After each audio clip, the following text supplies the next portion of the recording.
Araw-araw ko siyang dinadalhan ng parcel. Pero hindi ko alam.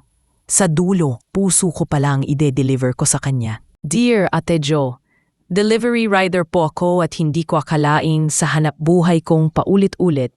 Meron palang kwento ng pag-ibig na tahimik na binubuo sa bawat katok ko sa gate niya.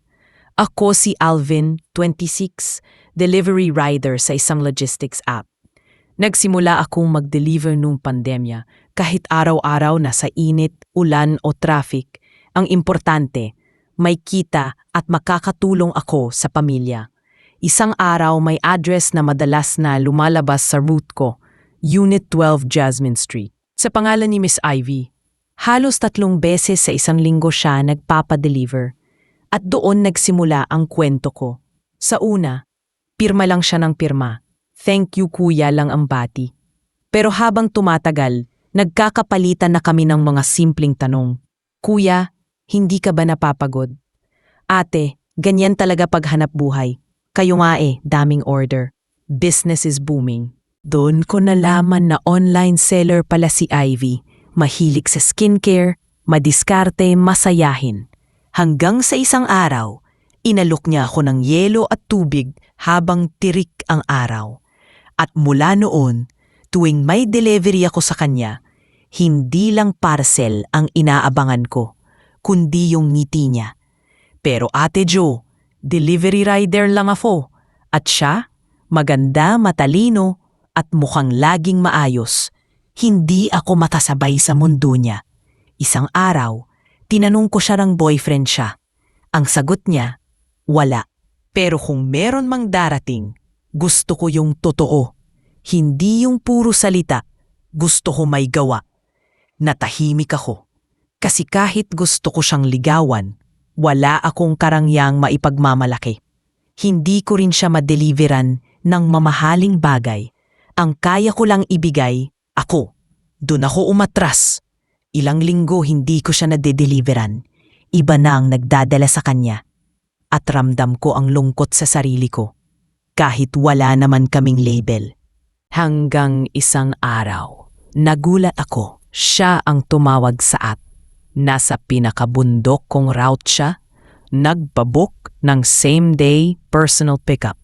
Pagdating ko sa gate, siya yung nag-abot ng parcel. Pero may sulat sa brown envelope.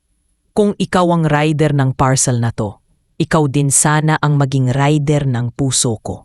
Ate Jo, hindi ko na siya pinatagal. Sinagot ko siya ng, hindi ko alam kung kaya kong dalhin ka sa mamahaling lugar.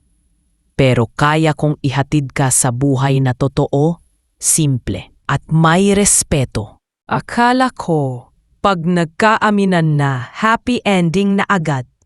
Pero mas masakit pala pag ang taong mahal mo, hindi tanggap ng pamilya mo. Ako si Alvin, delivery rider. At si Ivy, online seller. Mula sa parcel, naging kwento namin ang isa't isa. Walang grand gestures, walang fancy dinners. Pero totoo, masaya kami. Tanggap namin ang simpleng buhay at pangarap naming makasama ang isa't isa sa pag-unlad. Hanggang isang linggo, isinama ko siya sa probinsya sa birthday ni Mama. Masaya siya, nakikitungo sa lahat. Nagluto pa ng paboritong ulam ni Mama. Pero ramdam ko, malamig ang pagtanggap sa kanya. Pag-uwi ng bisita, kinausap ako ni ate. Alvin, seryoso ka talaga sa kanya? Oo naman dati, mahal ko siya. Online seller, may katiyakan ba yan? Alam mo bang gusto ni Mama yung anak ni Tita Lorna para sa'yo? Nurse sa abroad yun. Hindi ka ba nag-iisip ng future mo? Parang binagsakan ako ng mundo. Arabang, hindi sapat ang pagiging mabuti ni Ivy. Hindi sapat ang pagiging masipag. Kasi wala raw title. Ilang araw, nagbago rin ang kilos ni Ivy. Tahimik na siya. Hindi na rin siya nagkukwento sa mga bagong order niya. Isang gabi habang sabay kaming nagde-deliver ng huling parcel, tinanong niya ako, Alvin, kung pipili ka, ako o pamilya ming may ibang gusto para sa'yo? Hindi ako agad nakasagot.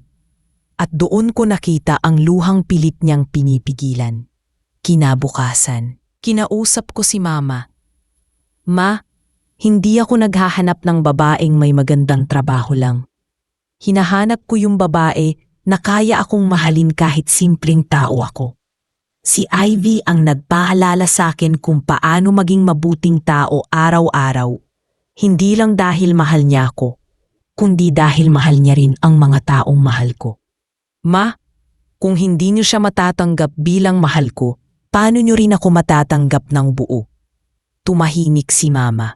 Pero Ate Jo, sa simpleng yakap niya noong paalis kami, alam kong unti-unti niyang naiintindihan. Minsan, mas mahirap ipaglaban ang taong mahal mo kapag pamilya mo na ang kalaban. Pero sa dulo, ang totoong pagmamahal ay di dapat ikinakahiya, lalo na kung ito ang nagpapabuti sa'yo.